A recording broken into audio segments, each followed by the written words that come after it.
Merci beaucoup Amin Senghor. Nous restons bien sûr avec vous pour le dernier point de cette édition et c'est la revue de la presse.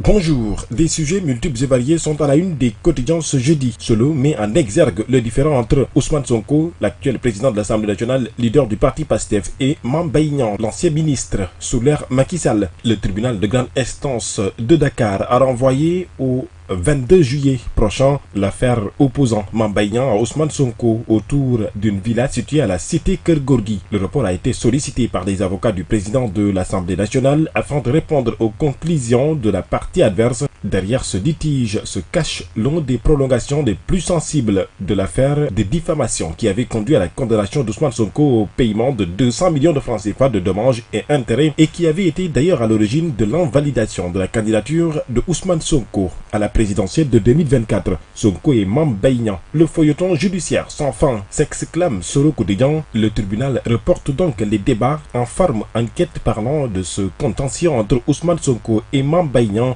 Sonko Mame Mbaye Niang renvoyé au 22 juillet. Affiche Rewmi Quotidien évoquant cette présumée mutation frauduleuse d'un bien immobilier du leader du parti PASTEF.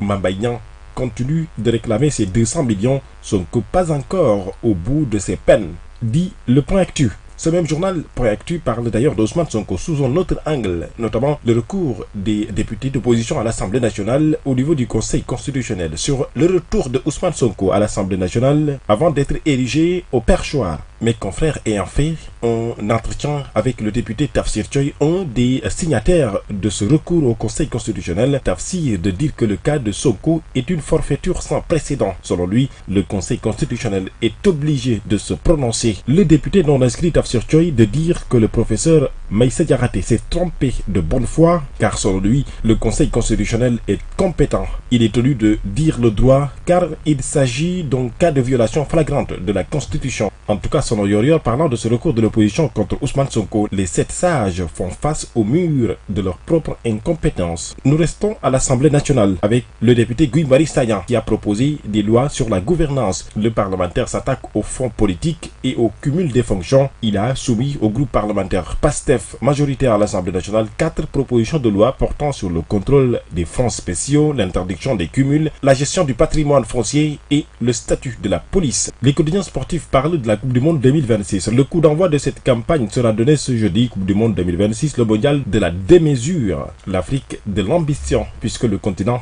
s'est fait représenter par 10 nations. Le Sénégal en est un. Démarrage de la Coupe du Monde 2026 aujourd'hui, 48 nations, un même rêve remporté.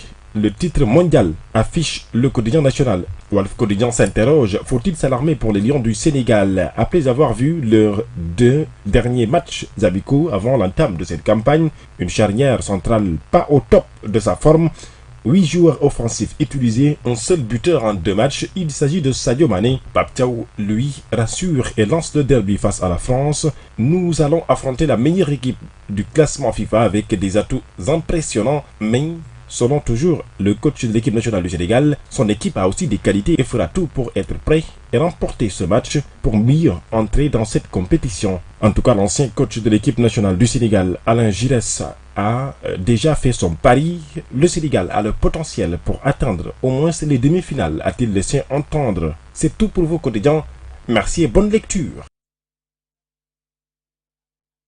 C'est la fin de cette édition et puis la fin également de la première partie de votre matinale. Restez scotchés sur Solo Média, la force d'un groupe, la clarté d'une vision. Nous allons poursuivre cette matinale. Dans la deuxième partie, je serai en compagnie d'El Hadji Mansour Diop, d'Alamine Senghor. C'est pour commenter l'actualité du jour. À tout de suite, chers téléspectateurs et auditeurs de Solo Média.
Niakhou.